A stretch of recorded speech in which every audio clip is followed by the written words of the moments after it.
지난주에는 우리가 로마서 13장을 펴놓고 말씀을 나눴는데 오늘은 로마서 14장입니다. 우리가 성경을 볼 때 편의상 장과 절이 나눠져 있죠. 우리가 로마서를 봐도 12장, 13장, 14장 이렇게 나오는데 사실은 이런 책들이 원래는 모두가 다 연결이 되어 있었습니다. 모든 성경이 원래는 하나의 두루마리로 연결되어서 기록된 말씀인데 오늘날처럼 신구약 성경이 장과 절로 나눠지게 됐던 것은 역사적인 배경이 좀 있습니다. 이 장이 나눠지게 되었던 것은 이제 1205년에 스티브 랑턴이라는 사람에 의해서 장이 나눠지고 1500년 중반경에 로베르 엔티엔이라는 사람에 의해서 절이 나눠지게 되었습니다. 이분들 덕분에 우리가 편리하게 성경을 좀 찾고 또 해당되는 본문을 쉽게 우리가 읽을 수 있게 되었지만 중요한 것은 원래 내용은 모두가 다 연결이 되어 있었더라는 것입니다. 여러분 로마서도 모두가 다 연결이 되어 있었던 책인데 우선 말씀을 나누기 전에 여러분 로마서 전체를 한번 생각해 보시기를 바랍니다. 1장부터 11장까지 그야말로 복음의 진수가 담겨져 있죠. 우리가 예수를 믿기 이전에 어떤 사람이었는지 그리고 우리 영혼이 어떤 상태였는지 그야말로 말씀을 들여다보면 우리가 죄악 덩어리였다라는 것을 발견하게 됩니다. 정말 불쌍한 영혼들인데 그런 우리를 위해서 하나님께서 독생자를 보내주셔서 우리를 구원해 주심으로 우리를 향한 하나님의 사랑을 확증해 주신 것입니다.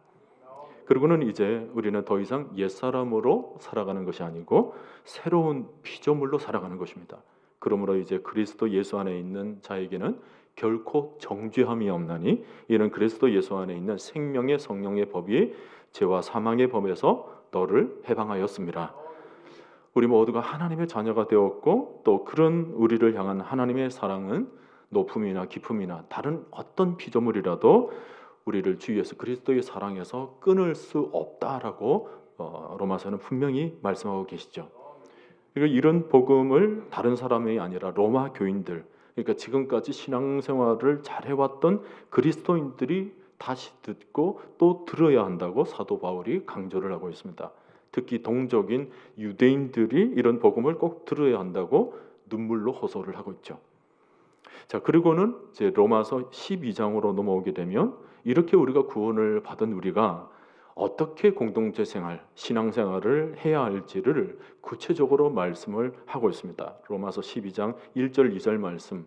그러므로 형제들아 내가 하나님의 모든 자비하심으로 너희를 권하노니 너희 몸을 하나님이 기뻐하시는 거룩한 산 제물로 드리라. 이는 너희가 드릴 영적 예배니라. 너희는 이 세대를 본받지 말고 오직 마음을 새롭게 함으로 변화를 받아 하나님의 선하시고 기뻐하시고 온전하신 뜻이 무엇인지 분별하도록 하라. 이런 말씀이 로마서 13장까지 계속 이어집니다. 그래서 지난주에 봤던 말씀이 뭐예요?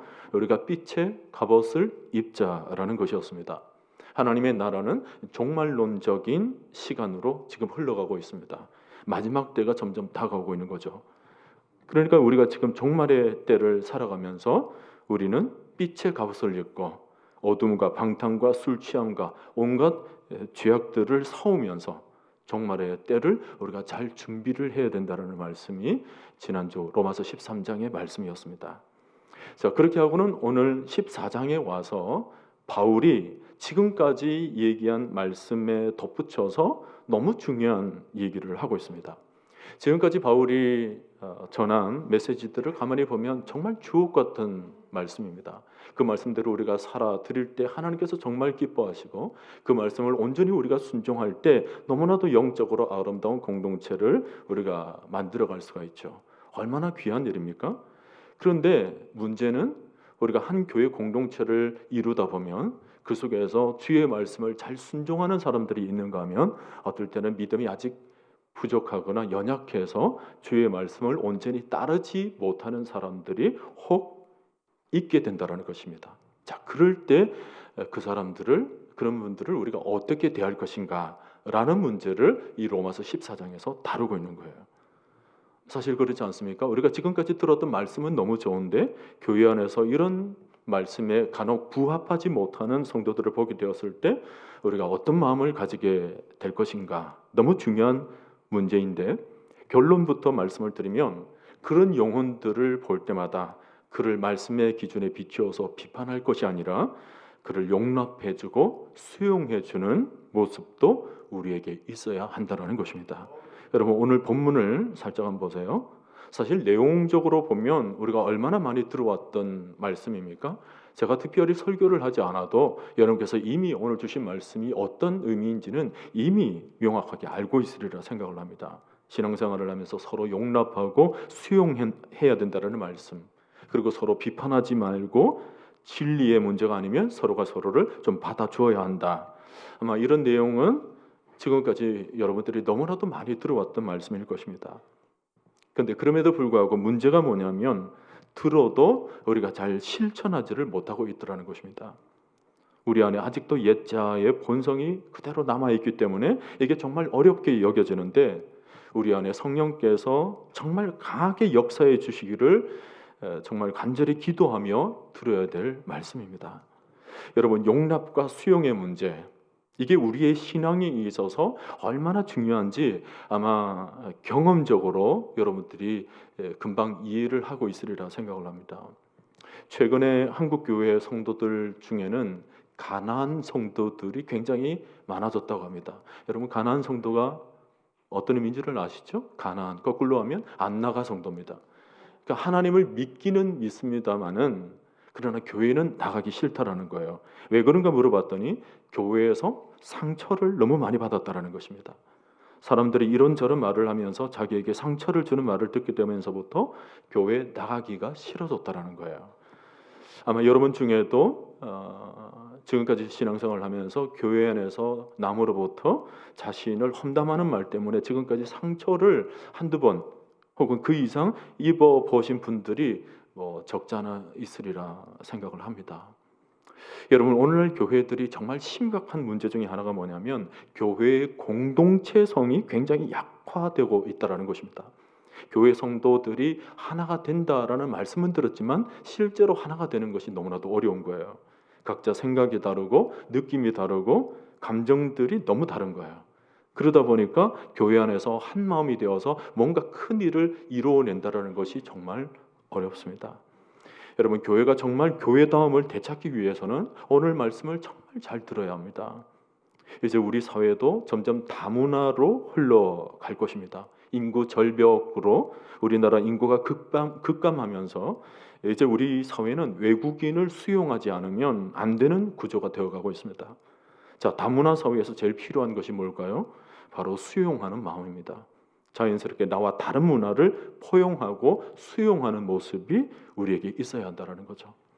더 이상 우리가 한민족이라는 것을 강조하며 우리 것만 고집해서는 안 되는 것입니다. 이것은 가정의 문제에 있어서도 아주 중요한 문제입니다. 어느 상담학자가 얘기를 한 것인데 가정에서 행복을 잘 지키기 위해서는 1+1의 원리가 잘 적용이 되어야 된다고 합니다.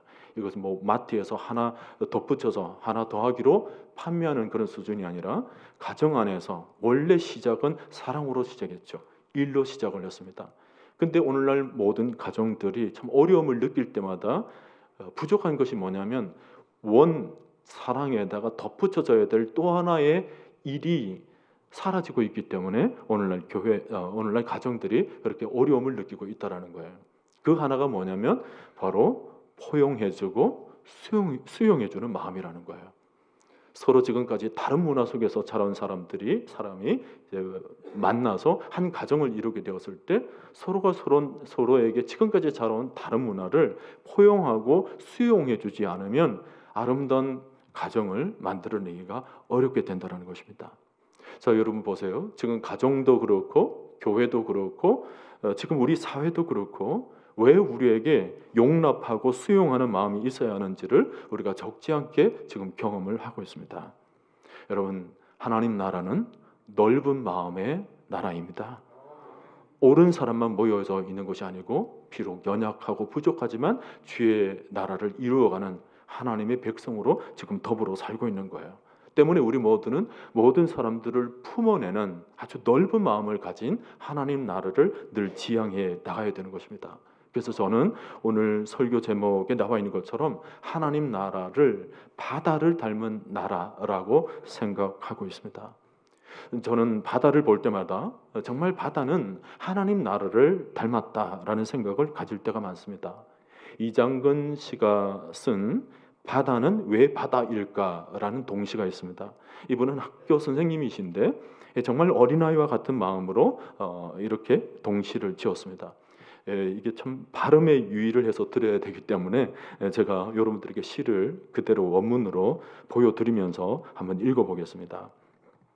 바다는 소리 나는 대로 쓰면 바다. 바다는 잘 받아주어서 바다. 강물을 받아서 큰 물이 되고, 배를 받아서 길이 되고, 하늘을 받아서 거울이 되고, 바다는 받은 만큼 돌려주어서 바다. 바다 소금을, 바다 물고기를, 바다 조개를. 바다는 바다의 마음이라서 바다. 여러분, 바다라는 이름이 어떻게 지어지게 되었는지 이분은 동시적인 느낌으로 이렇게 설명을 하고 있습니다. 자, 여러분, 오늘 본문을 보면 이 바다가 나옵니다. 1절을 여러분은 보세요. 1절에 보면 믿음이 연약한 자를 너희가 받되 그랬습니다. 믿음이 연약한 자를 어디가 받아야 된다는 거예요. 그리고 5절에 가서 끝에 보면 이는 하나님께서 그를 받으셨습니다. 하나님께서도 그를 받아 주었다는 것입니다. 우리가 서로가 서로를 바라보면서 궁극적으로 받아야 되는 이유가 뭐냐? 그 의미를 하나님께서 우리를 다 받아 주었지 않느냐라는 말씀을 사도 바울이 지금 기록하고 있죠. 사실 그렇지 않습니까? 우리가 지금 이 자리에 있는 것은 정말 죄악된 우리가 세상 가운데 소망 없이 살던 우리를 하나님께서 받아 주셨기 때문에 오늘 이 자리에 있는 줄로 믿습니다. 그러니 우리 모두는 하나님께서 받아주신 영혼인데 서로가 서로를 바라보며 원망하며 비방하며 험담할 이유가 뭐가 있느냐는 거예요. 하나님께서 다 받아주셨는데, 때문에 우리가 믿음 생활을 하면서 연약한 자를 볼 때마다 내 기준으로 생각하지 말고 그를 모두 받아줘야 한다. 이것은 우리가 어떤 윤리적인 측면에서 나의 완벽한 인격을 위해서가 아니라 모든 측면이 하나님께서 말씀해 주시는 것처럼 하나님의 마음을 닮아서 하나님의 마음으로 그를 품고 안아줘야 된다는 거죠. 3절 뒷부분 꼭 기억하세요. 여러분, 이는 하나님이 그를 받으셨습니다. 이 이유가 절대적이라는 거예요. 주님이 그를 환영해 주셨다는 것입니다. 주님이 그를 안아주셨기 때문에 우리도 안아줘야 된다는 거예요. 본문 4절에서 더 덧붙여 말씀을 주시는데 여러분 같이 한번 읽어봅시다. 4절 말씀. 남의 하인을 비판하는 너는 누구냐? 그가 서 있는 것이나 넘어지는 것이 자기 주인에게 있음에 그가 세움을 받으리니 이는 그를 세우시는 권능이 주께 있음이라. 무슨 말씀인지 이해가 되시죠? 예를 들어서 어떤 가정에 초대를 받아서 갔습니다. 초대받은 손님으로 가서 이렇게 보니까 그 가정에 하인이 일을 하는데 일하는 모습이 영 시원찮은 거예요. 일하는 모습이 서툽니다. 그러면 이제 그냥 그런가 보다 하고 그냥 있는 모습 그대로 받아주면 되는데 그것을 그냥 오지랖이 넓어서 아예 내가 좀 고쳐줘야 되겠다. 그리고는 그 집 하인을 불러다가 이런저런 저런 소리를 하며 아주 큰 소리로 무리하게 행동을 합니다. 여러분, 이것이 가능합니까? 불가능하다는 거예요. 해서는 안 된 일이죠. 그 종을 보고 이래라 저래라 그 종을 세우는 것은 전적으로 그 주인에게 달려서 있다는 것입니다. 마찬가지로 우리는 다른 사람의 영혼을 좌지우지할 수 있는 사람이 아니에요. 오직 우리의 주인은 하나님이십니다. 우리를 부르신 분은 하나님이세요. 그러니 적어도 하나님 나라의 백성들은 우리 모두의 주인은 하나님이시므로 하나님께서 다 알아서 하실 것이다. 여러분, 하나님은 우리 가운데 살아계신 분이십니다. 그분은 지금도 우리와 함께 하셔서 우리의 모든 삶을 주관하고 계시죠. 그러니 그분이 살아 우리와 함께 하시기 때문에 우리는 모든 것을 하나님께 맡겨드리면 되는 것입니다. 그러면서 늘 하나님을 의식하며 살아야 되죠. 하나님께서 늘 우리와 함께 하신다. 우리의 모든 삶 가운데 동행해 주신다. 마태복음 18장 20절에서 두세 사람이 내 이름으로 모인 곳에는 나도 그들 중에 있느니라 그랬습니다. 여러분, 왜 두세 사람이 모인 곳에 주님이 함께 하실까요? 이 말씀은 적은 숫자라도 주님의 이름으로 함께 모인 자리에 주님께서 꼭 함께 해주시겠다라는 메시지가 핵심이겠지만, 우리는 이 말씀을 또 다른 각도에서 적용을 해봐야 합니다. 사람들은 흔히 두세 사람이 모였을 때 남을 비판하고 험담하기가 쉽습니다. 이 말은 다른 데 가서 절대 하지 말라, 이런 말은 네 사람만 모여도 비밀을 지켜내기가 어렵죠. 그래서 두세 사람이 모인 곳에는 어둠의 영이 제일 역사하기 쉽기 때문에 주님께서 그 자리에 함께 해주시겠다라는 것입니다. 여러분, 오늘 이 순간부터 여러분의 모든 삶 가운데 코람데오가 살아있을 수 있기를 바랍니다. 두 명이 모여있다고 해서 그 자리에 하나님이 안 계신 것이 아니에요. 우리끼리 얘긴데가 아니라 그 자리에 누가 계십니까? 하나님이 계세요. 하나님이 그 소리를 듣고 있습니다. 그러니 우리가 두세 사람이 모여있는 자리에서 함부로 마치 하나님이 안 계신 것처럼 해서는 안 되는 것입니다. 사실 이 글을 쓰고 있는 사도 바울은 로마 교회 안에 분열이 일어나고 있는 모습을 너무 가까이서 경험을 한 적이 있습니다. 당시 로마 교회에는 두 문화가 있었습니다. 하나는 유대인의 문화고 또 하나는 이방인의 문화예요. 한 부류는 오래전부터 메시아와 또 구약의 율법과 구약 성경들을 익히 알고 있었던 부류지만 예수 그리스도를 그렇게 믿게 되면서 유대 그리스도인들의 문화를 만들면서 교회 생활을 하는 성도들이 있었습니다.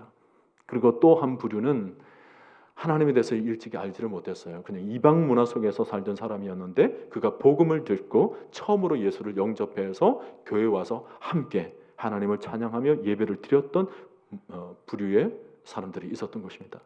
근데 처음에는 그냥 그럭저럭 같이 지내는 것 같은데 점점 세월이 흘러가면서 이 두 문화 사이에 점점 갈등이 생겨나게 되는 것입니다. 유대교 안에서 오래 몸을 담고 있었던 사람들은 토요일 날은 또 여전히 안식일이라는 개념이 있는 거예요. 그래서 토요일 날부터 벌써 주일처럼 거룩한 생활을 하는 것입니다. 뿐만 아니라 유월절과 같은 그런 절기를 아주 철저히 지킵니다. 뿐만 아니라 음식들에 대해서도 부정한 음식, 갈아야 되는 음식들에 대해서 철저히 지키는 거예요. 레위기에 나와 있는 것처럼 먹을 수 있는 고기, 먹지 못하는 고기, 그래서 돼지고기는 먹어서는 안 된다. 이런 것들을 아주 철저히 지키며 신앙생활을 하는 것입니다. 근데 또 반면에 헬라 문화권을 가지고 있는 그 이방 교인들은 어떻습니까? 예수 믿는 다음에 모든 것에서 진리 안에서 자유를 누리는 거예요. 음식에 대해서도 가릴 것이 뭐가 있느냐? 바울이 가르친 대로 모든 것을 감사함으로 받으면 버릴 것이 없다. 이렇게 입에 넣으면 솔솔 녹아버리는 고기를 왜 안 먹고 있냐? 뭐 이렇게 하는 거예요. 이상한 족속이잖아. 그렇게 막 얘기를 하는 것입니다. 그리고는 토요일 날을 어떻게 안식일을 지키냐? 안식 후 첫날 이른 아침에 주께서 부활하신 그 기쁨의 날을 우리가 예배하며 경배하는 것이지 토요일에 무슨 안식일로 우리가 지키고 있느냐? 모든 측면에서 예수 안에서 우리가 자유를 얻었는데 뭐 옛것에 얽매여서 우리가 살 필요가 뭐가 있느냐? 그런 얘기를 하는 거예요. 이 두 양측의 사람들이 서로 자기 주장을 펼치게 되니까 자꾸만 갈등이 생겨납니다. 유대주의 문화를 가지고 있는 사람들은 이방인들을 향하여서 아유 저것들도 믿는 사람들이냐 뭐 이렇게 비방을 하고 또 이방인들은 유대인들을 향하여서 믿음이 좋은 줄 알았는데 아주 율법에 꽉 얽매여져서 사는 사람들이구나 그렇게 비판을 하는 거예요. 자, 이 문제에 대해서 오늘 사도 바울은 어떻게 대답을 합니까? 이쪽이 옳다 그러거나 저쪽이 옳다 하지를 않아요. 믿음이 좋다고 해서 그쪽을 두둔하지도 않고 기도 많이 한다고 해서 그쪽 편을 두는 것도 아닙니다. 어느 쪽을 두둔하지를 않아요. 대신 뭐라고 말씀을 하냐면 오늘 5절을 보세요. 각각 자기 마음으로 확정할지니라. 다시 말하면 각자 하나님께서 주신 은혜대로 소신껏 결정하라는 거예요. 비본질적인 것에 대해서는 디아포라 그런 것들에 대해서는 서로 관용하라는 것입니다. 양심의 가책 없이 각자가 결정을 하고 주의 은혜에 맞추어서 양심에 따라 대처를 하라. 이것이 갈등을 없애는 아주 중요한 모습이더라는 것입니다. 여러분 오늘날 교회들도 보면 각자 신앙의 정서들이 다 달라요. 제가 어릴 때 다녔던 교회는 굉장히 엄격한 교회였습니다. 그래서 주일날 돈을 일절 못 쓰도록 했습니다. 그게 죄라는 거예요. 그래서 주일날에 뭐 과자를 사 먹는다든지 뭔가를 사게 되면 이게 참 죄스러워서 성도들의 눈을 피하게 되는 것입니다. 그리고 교회에서 누군가가 그런 일을 하는 것을 발견하게 되면 그게 이제 얘기거리가 되는 거예요. 누가 봤더니 어디 가게 가서 물건을 사더라 뭐 그런 얘기를 하는 거죠. 그래서 어떤 권사님은 주일에 돈 쓰지 말라는 것 때문에 십리길을 버스를 타지 않고 걸어서 교회를 옵니다. 한여름에도 땀을 뻘뻘 흘리면서 걸어서 교회를 오는데 문제는 그것을 얼마나 교회 와가지고 자랑하는지 몰라요. 나는 주일에 돈을 쓰지를 않았다. 나는 걸어서 여기까지 왔다. 그분은 자랑만 하면 오히려 또 다행입니다. 그분은 자기가 그러면서 교회 안에서 주일날 돈을 쓰는 사람들을 은근히 무시하거나 정죄를 하는 것입니다. 그래서 그 당시에 버스를 타고 다녔던 젊은 우리 가정들이 여러 교회를 떠났습니다. 여러분 교회 안에서 제법 신앙생활을 잘 하시는 분들 경건을 위해서는 정말 유익한 점도 많지만 동시에 한편에서는 조심하셔야 됩니다. 어느 권위 있는 기독교 잡지사에서 목사님들을 대상으로 설문조사를 했습니다. 교회에서 목사님을 제일 불편하게 하는 성도는 누굽니까? 이런 질문이었는데 대답이 재밌습니다. 1위가 40일 금식 기도한 성도, 2위는 매일 교회에서 철야 기도하는 성도, 3위는 신학 공부한 성도라고 대답을 했습니다. 금식, 철야, 신학 공부 뭐 이게 좋은 것들 아닙니까? 다 신앙생활에 있어서 참 필요하고 유익한 점이 굉장히 많은데 그럼에도 불구하고 왜 이게 불편하게 만드느냐? 이런 분들 중에 상당수는 자기가 은혜 받은 것 가지고 자기의 성장을 위해서 유익을 추구하는 것이 아니라 오히려 그것을 가지고 남을 정죄하는 데 사용하더라는 것입니다. 40일을 금식을 했으면 얼마나 하나님을 깊이 만났겠습니까? 그런데 그 깊이 만났던 은혜가 내려오자마자 하는 말이 우리 목사님은 은혜가 없어. 그리고 우리 교회 장로님들은 더 기도해야 돼. 이런 말을 하고 있다면 이게 하나님 보시기에 참 바른 모습이 아니더라는 거죠. 이런 분들은 하늘로부터 성령을 받은 것이 아니라 칼날을 받은 거예요. 교회 와가지고 그냥 온 난도질을 다 하는 것입니다. 기도를 했으면 더 겸손해져야 되고 더 낮아져야 되고 좀 더 은혜로워야 되는 것 아닙니까? 그렇지 않으면 차라리 금식하지 말고 잘 먹고 잘 지내는 것이 훨씬 나아요. 교회 생활을 열심히 하시는 분들 정말 귀하죠? 근데 그 열심이 다른 사람을 정죄하는 도구가 될 때 하나님이 기뻐하시는 모습이 아니라는 것입니다. 자기가 전도 열심히 한다고 해서 전도 안 하는 사람을 비방한다든지 자기가 기도생활 열심히 한다는 것을 가지고 기도생활 못하고 있는 사람을 업신여긴다든지 그렇게 하게 되면 그게 바른 모습이 아니라는 거죠. 여러분 오늘 바울이 뭐라고 말씀합니까?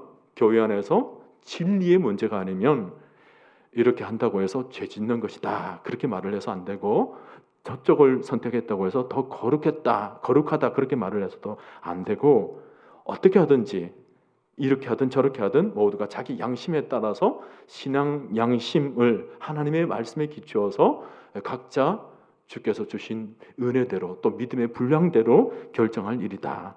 그러니 이 일에 대해서 서로 간섭하지 말고 또 판단하지 말고 서로가 서로의 자유를 존중해 줘야 한다. 각자 소신껏 행하고 서로 비판해서는 안 된다. 그런 말씀인 것입니다. 굉장히 열린 마음이죠. 모든 것을 받아들이고 수용해 줄 아는 것이 아름다운 믿음의 공동체라는 것입니다. 저는 정말 우리 교회가 이런 열린 마음을 가질 수 있기를 바랍니다. 그런데 덧붙여서 또 한 가지 반드시 여러분께서 기억해야 할 말씀이 있습니다. 아마 어떤 분들에게는 지금 이와 같은 말씀, 각자 소신껏 행하라라는 말씀이 지금까지 들었던 말씀하고 상충된다라고 생각할 수가 있습니다. 갈등이나 분쟁들에 대해서 옳고 그름을 좀 정확하게 가릴 줄도 알고 무엇이 옳은지 무엇이 그런지 무엇이 참된 것인지 좀 가릴 줄 알아야 되는 일인데 이게 각자 받은 은혜대로 각자 믿음의 소견대로 행하라. 그렇다면 우리가 지킬 기준이 다 무너지게 되는 것이고, 그렇게 되면 소신껏 행한다는 것이 자칫 자기 스스로의 방종으로 흘러가지는 않을까라는 생각을 하게 되는 거죠. 실제로 이런 말씀 가운데 오늘 여러분 중에도 그런 분이 있을지 모르겠습니다. 아하, 옳거니 오늘 목사님 말씀 잘한다. 이제는 됐다. 이제는 내 마음대로 내가 신앙생활을 해야 되겠구나. 내 마음의 자유가 그동안 없었는데 오늘 주신 말씀대로 이제는 내 소신껏 내가 살리라. 여보, 더 이상 나에게 간섭하지 마.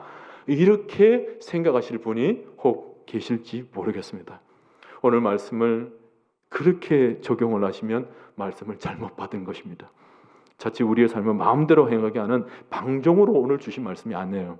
자, 여기에 대해서 오늘 말씀은 한 가지 아주 중요한 원칙을 덧붙이고 있습니다. 여러분, 오늘 6절 말씀을 보시면 하나님께서 우리 마음에 소신껏 하도록 하시지만 그러면서도 꼭 잊지 말고 명심해야 될 중요한 기준을 하나 남겨놓으셨습니다. 여러분, 6절 말씀 다 같이 읽습니다.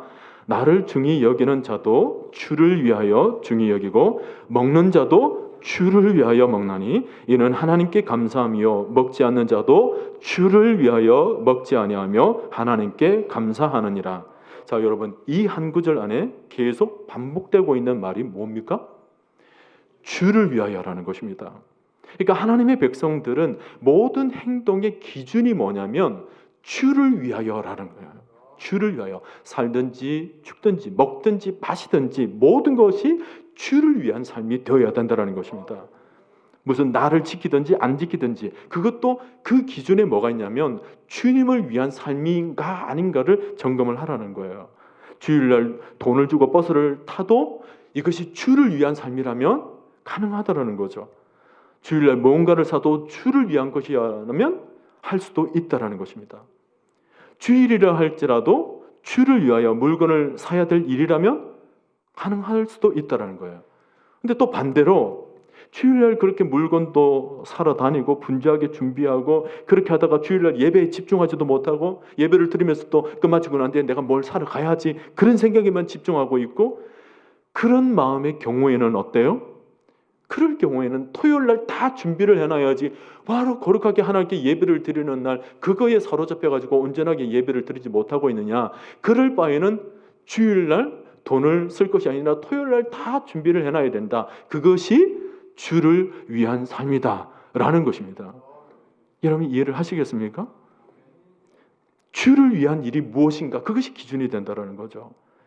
주일날 이래도 된다 저래도 된다 이것을 행할 수 있다 저것도 행할 수 있다 그 문제가 아니라 그런 것들이 판단의 기준이 아니고 내가 이렇게 행하는 것이 정말 주를 위한 일인가 주님의 영광을 위한 길인가 그것을 잘 생각을 하라는 것입니다. 여러분 초대교회는 고기를 먹는 문제를 가지고 그렇게까지 다툼을 벌였던 교회였지만 그럼에도 불구하고 초대교회가 굉장히 부흥성장해 나갔습니다. 그러나 오늘 이 시대의 교회들은 무엇을 먹나 먹지 않나 그것을 가지고 그렇게까지 다툼은 없어요. 근데 오늘날 교회들은 초대교회만큼 그렇게 능력 있게 나아가지를 못하고 있습니다. 왜 그럴까요? 무슨 차이가 있을까요?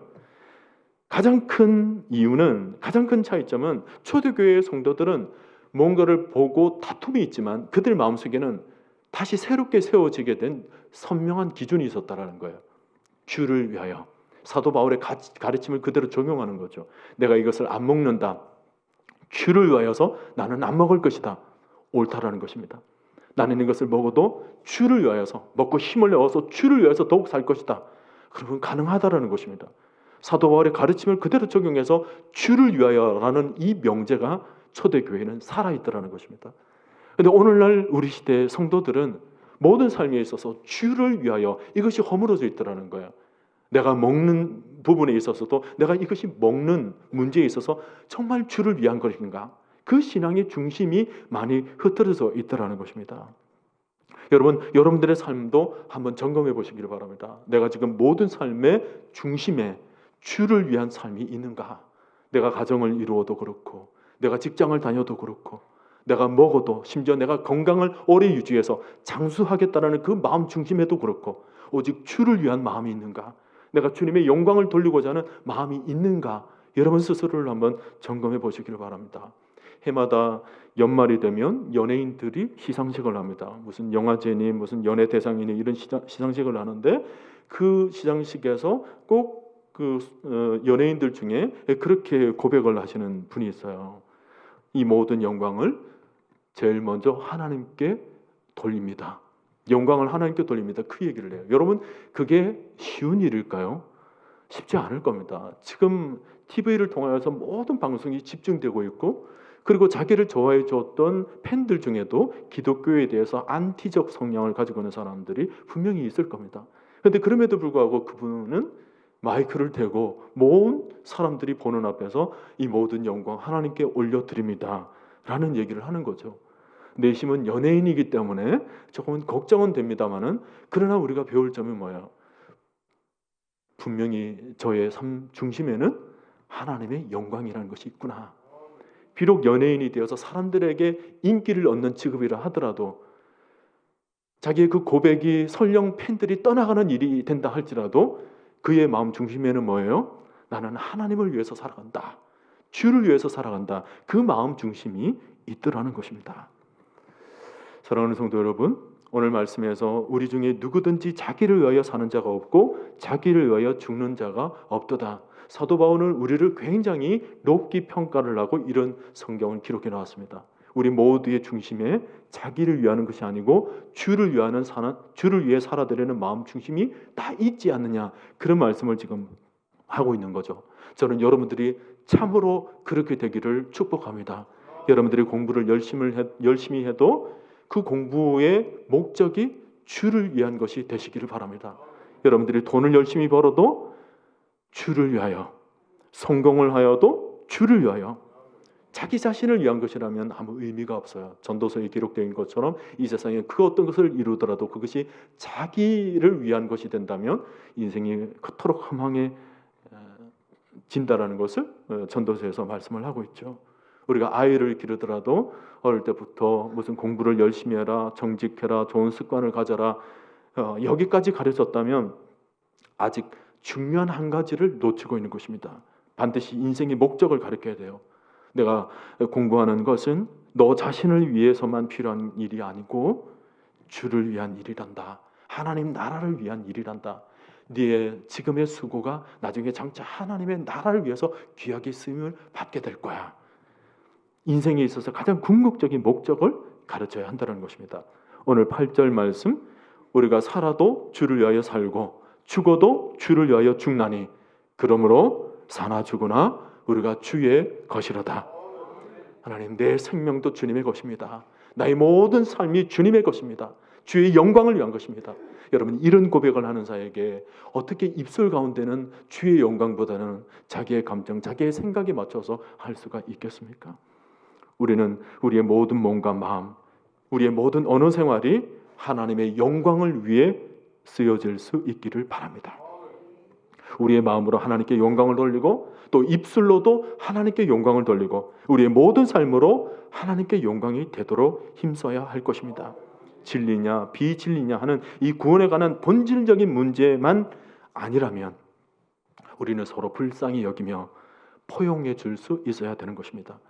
러퍼트 멜데니우스가 유명한 말을 남겼는데, 본질에 대해서는 일치를, 비본질적인 것에 대해서는 자유를, 그리고 이 모든 것에 사랑을.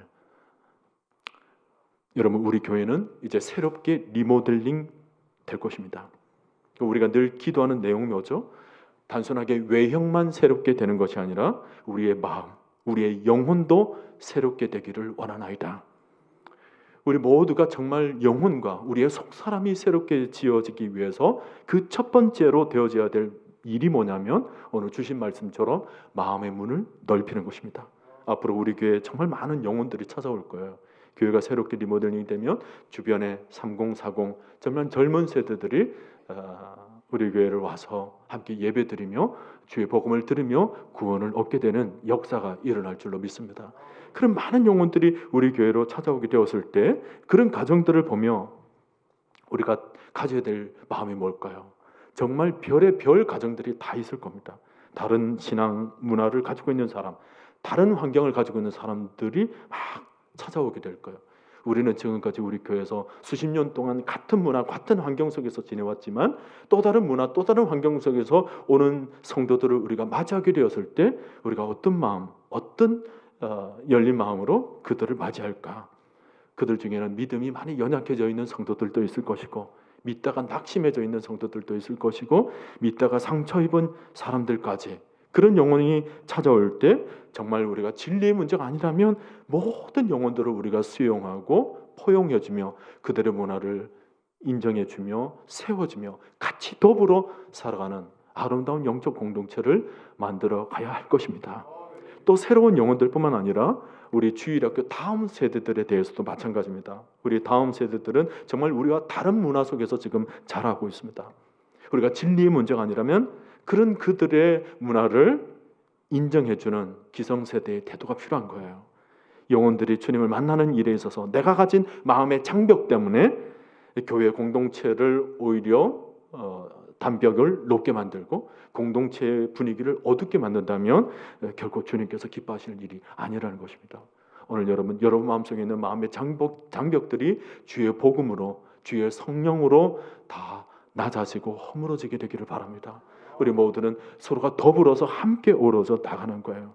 다윗은 성전에 올라가면서 순례자의 노래를 이렇게 고백을 했습니다. 형제가 연합하여 동거함이 어찌 그리 선하고 아름다운 것. 여러분, 이것이 우리 교회 공동체의 모습이기를 축복합니다.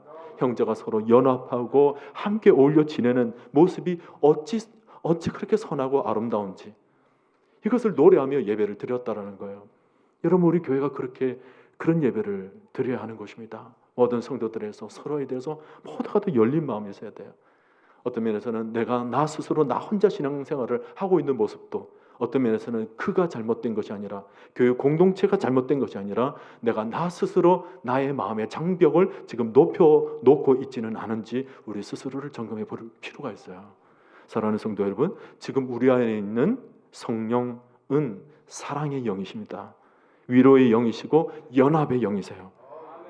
주의 성령이 우리 가운데 계시는 것이 확실하다면 우리는 하나님의 영으로 그 충만한 사랑이 우리 심령 가운데 흘러넘치게 되어서 이 흘러넘치는 사랑으로 가정이 살아나고 교회가 새로워지고 이 시대의 모든 사회가 주의 복음으로 변화되게 될 줄로 믿습니다. 오늘 여러분의 감정, 여러분의 생각, 여러분의 판단에 갇혀 있지 마시고, 우리가 지금까지 들었던 주의 말씀, 추억 같은 말씀이 있다면 그 말씀은 나를 위한, 내 영혼의 경건을 위한 귀한 말씀으로 세우시기를 바라고, 또한 그 마음은 이웃을 향하여서는 더불어 모든 마음 포용하고 수용해주는 더 넓은 바다와 같은 하나님 나라의 마음을 여러분 심령 가운데 지니게 되셔서 우리가 외형뿐만 아니라 우리의 심령도 새롭게 변화를 받아 아름다운 믿음의 공동체를 함께 만들어갈 수 있기를 주님의 이름으로 간절히 축원드립니다.